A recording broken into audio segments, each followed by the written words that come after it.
Ruby, let's talk about that pipeline report, right? So basically, if you look at a calendar, right, I'm in February. I need the pipeline report to get to me on Thursday at the end of your shift. So Friday, I can do my check into my coaches. So, a couple things with that. When you do that, you got to understand that, like, I'm going to have sales on Friday, Saturday, Sunday, and you're not going to be able to add them to the report. So, let me give you an example.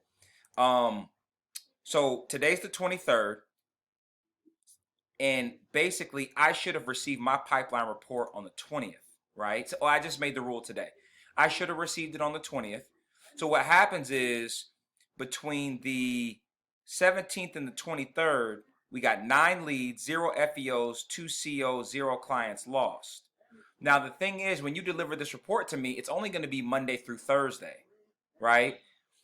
Since it's only Monday through Thursday, I actually at the South location, I signed up 3 people Saturday morning because you did an amazing job.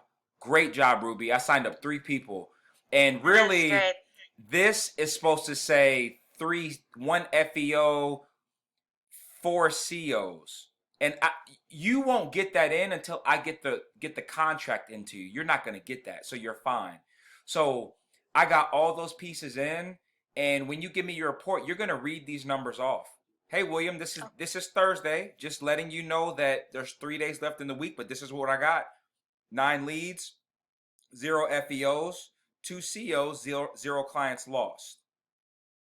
That's literally it. So the purpose of this video again is just saying when you do your check-in this Thursday, the 27th, you're going to give it to me for this week range, right? 24th through the 29th. And there you go. That's exactly how I'm doing that thing. 24th through the 29th. And then when you got to give me your report on March the 5th, Thursday, that's going okay. to be, you kind of get it now? Yeah. Okay, I'll go ahead and